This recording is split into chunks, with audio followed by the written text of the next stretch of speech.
Welcome back to Fox Recaps.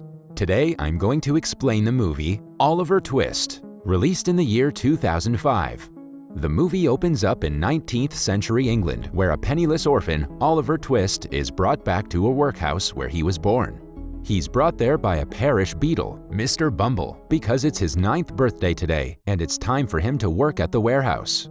Shortly after the introduction with the officials, Oliver is taken to the warehouse and is asked to separate the rope fibers, learning from the kid beside him. Oliver and the other resident children are treated poorly and given very little food throughout the day. Because of hunger, some children cannot even sleep at night. As a result, the boys figure out a plan and conduct a lottery from which Oliver is selected. Now his task is to ask for more food at the next meal. Although risky, Oliver does as instructed. He asks for some more food after finishing what was offered to him. When he does so, he is chased by the old man who is in charge of the food. After knowing about Oliver's act, Mr. Bumble pays a visit to the workhouse officials and informs them. This infuriates the workhouse officials, who decide to get rid of Oliver and offer a cash reward for anyone willing to take Oliver off their hands. After nearly being made an apprentice to a cruel chimney sweeper, Oliver is taken in by Mr. Sowerberry, an undertaker. After arriving at the new owner's house, Oliver follows all the orders made by Mr. Sowerberry and his wife. Despite Oliver doing what is ordered, Sowerberry's wife and senior apprentice Noah do not like him at all. He's always bullied by Noah, while Sowerberry's wife also scolds him for completing tasks late. After multiple poor treatments, Oliver eventually snaps and attacks Noah when the latter makes fun of his mother. The next morning, knowing his life with the Sowerberrys will only get worse, Oliver runs away from there on foot. In the next scene, Oliver starts his journey of a 70-mile walk to London, carrying little food with him. After his food is finished, he tries to ask for some by stopping at a roadside house, but is chased away by a rude owner who thinks of him as a beggar. Walking for several days continuously, Oliver feels weak and lacks energy. He's unable to walk further and collapses on the road out of exhaustion. At the same time, a kindly old woman notices him and gives him food and lodgings for a night. The next morning, as soon as he wakes up, Oliver continues his journey to London. After a week of travel, Oliver arrives at the city, starving and feet full of bruises. While looking at the people around the city, he meets Jack Dawkins, aka the Artful Dodger, a young pickpocketer. When Dodger realizes Oliver is starving, he sneaks some bread and meat for him. In order to find a place to sleep at night, Dodger invites Oliver to his house, which he shares with several other teenage pickpockets and their quirky elderly leader, Fagin. Fagin provides the teenagers with good food and a place to stay, while the teenagers pickpocket and bring valuable items to him. Soon, Oliver is trained by Fagin and other boys on how to pickpocket and become a member of their group. In the following scene, Oliver is on his first outing with the pickpockets. Dodger and another pickpocketer steal a handkerchief from a gentleman named Mr. Brownlow while he's reading a book in front of a bookshop. When the shop owner calls out for the thieves, Mr. Brownlow mistakenly thinks that Oliver is the thief and starts chasing him. One by one, a large number of people join the chase, and at last, Oliver is caught. Oliver is then taken to the court by Mr. Brownlow for a trial. However, he is too weak to stand in front of the judge after receiving a heavy punch by an old man.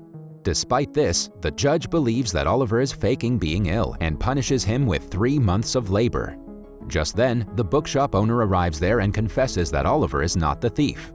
Feeling guilty for what he has done, Mr. Brownlow takes Oliver with him to his house. Elsewhere, Fagin is angry at Dodger for letting Oliver get caught. Meanwhile, Bill Sykes, one of Fagin's associates, approaches him while they're discussing Oliver. Bill suggests Nancy, a young call girl, go to the court and ask about the whereabouts of the boy. Despite Nancy's unwillingness, Bill compels her to visit the court, where she finds some information about Mr. Brownlow along with his address. At his house, Mr. Brownlow asks his wife to take good care of Oliver and provide him with nutritious food. After some days, Oliver recovers from his weakness and starts assisting Mr. Brownlow in his works. Mr. Brownlow informally adopts Oliver, giving him new clothes, lodgings, and the promise of a good education. One day, a parcel from the bookshop owner arrives at Mr. Brownlow's door, and Oliver receives it. Mr. Brownlow asks Oliver to reach out to the man who handed him the parcel, but he fails. He then asks Oliver to return his other books to the bookshop and also hands him a £5 bill to pay the owner. After asking directions with Mrs. Brownlow, Oliver leaves the house. Unfortunately, while he's searching for the bookshop, he's caught by Nancy and Bill. In the next scene, Bill and Nancy forcefully take Oliver to Fagin's place, where other boys make fun of Oliver's clothing and check his pockets. They find the 5-pound bill and hand it to Fagin. Seeing this, Bill becomes furious and shouts at Fagin, claiming that he found the boy so he should get the bill. While they're talking, Oliver tries to escape, shouting for help. After some chasing, Fagin manages to catch Oliver by himself. He brings him back to his place, where the boys strip his clothes and make him wear the old ones. Soon, Fagin takes Oliver to a room upstairs and locks him there. The next day, Fagin comes up to Oliver, bringing him some food to eat. He tries to make Oliver understand that he should not betray them and inform the police about them. Before leaving, he also threatens Oliver by telling him a story of a boy who got taken out after he snitched on them. Despite this, Bill is still worried that Oliver will betray them and tell the authorities about their criminal activities. Hence, Oliver is put under constant supervision until Bill discovers the boy's connection to the rich Mr. Brownlow. That night, Nancy arrives at Fagin's to pick up Oliver and bring him to Bill. After Oliver arrives at Bill's place, he teaches him a few things about pistols and takes him to his accomplice, Toby Crackett. Together, they take Oliver to Mr. Brownlow's house for robbing. Oliver begs them to not make him steal from Brownlow, but they force him to jump over the compound wall and move along. Bill makes Oliver enter the house through a window opening, instructing him to open the front door as soon as he gets in. Oliver is pushed inside the house, but he hesitates to unlock the front door. Enraged, Bill points a gun at him and makes him open the door. At the same time, Mr. Brownlow hears the commotion and comes out with a gun. As soon as Oliver unlocks the door, Bill and Toby barge in. They are discovered by Mr. and Mrs. Brownlow. When Oliver tries to run towards Mr. Brownlow, Bill and Brownlow both fire a shot and Oliver gets hurt in the process. Before Mr. Brownlow can call the police, Bill and Toby flee from the place, carrying Oliver with them. As the two are running, Bill plans to kill Oliver to ensure his silence, but falls into a nearby river before he can take action. Afraid to get caught, Toby leaves Bill to drown and runs away with Oliver. Later, Toby arrives at Fagin's carrying an injured Oliver. Fagin and Nancy bandage Oliver's wound and inquire about Bill. After having a drink, Toby tells Fagin that their plan failed and Oliver tried to snitch on them. Lastly, he tells them that while they were running on the roads, Bill fell into a river and was seen swimming. The scene then shifts to Bill, who has somehow managed to survive. However, he is suffering from a fever and is confined to bed.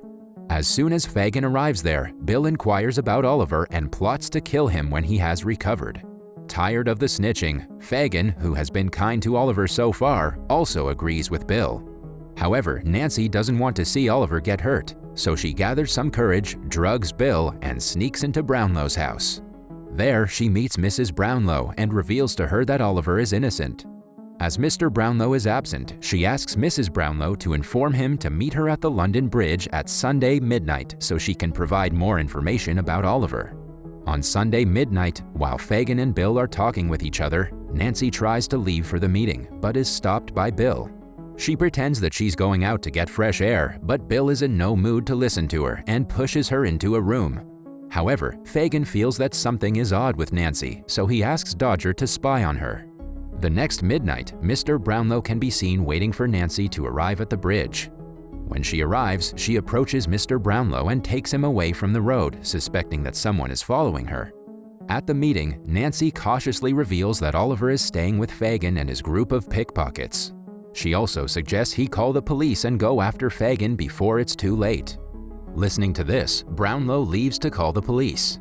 Unfortunately, the artful Dodger, who has been sent by the suspicious Fagin to spy on Nancy, has heard everything and he rushes to inform Fagin about it.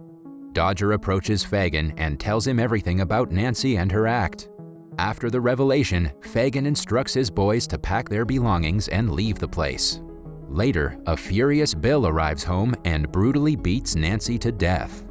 The next day, information about Oliver and Fagin appear in the newspaper, including Nancy's murder and the suspect Bill Sykes. Bill's ever-present dog, Bullseye, is also mentioned in the news, which is a dead giveaway to his identity. Fagin can be seen hiding in Toby's place, while Bill can be seen walking away from the city. Posters are also pasted around the city about Bill and the reward for whoever will give his information. After unsuccessfully trying to eliminate the dog, Bill arrives at Toby's residence asking to let him in. When Toby lets Bill in, he's attacked by an angry Dodger for killing Nancy. Just then, Bullseye arrives outside and begins barking. Soon, police officers and local people gather around the house, asking for Bill to surrender himself. Eventually, Dodger, who is outraged at Bill for killing the kind-hearted Nancy, reveals their location to the authorities. With no options left, Bill takes Oliver with him and plans to escape, knowing that he will not be shot if the boy is with him. He takes Oliver through the rooftop to the other side, but eventually gets surrounded by the police and the public. When he tries to use the rope to get to the other side of the building, he notices his dog in front and gets distracted. As a result, he slips accidentally, causing the rope to tighten around his neck and hang himself. In the following scene, Oliver has reunited with Mr. Brownlow and is once again living peacefully with him. Fagin has been arrested, and Oliver desires to pay him a visit in jail. Brownlow brings him to the jail, where they discover Fagin shouting and sobbing in his cell. Oliver is heartbroken about Fagin's fate, since he had been a father figure and was always good to him. In the last scene, we see gallows being erected in the courtyard as Mr. Brownlow guides a heartbroken Oliver to a carriage. The citizens of the town begin to assemble to see Fagin's execution. That was all from the video. I hope you liked it. Subscribe for more content like this and hit the like button to help us out. Also, leave a comment if you want us to recap your favorite movie. Until next time, take care.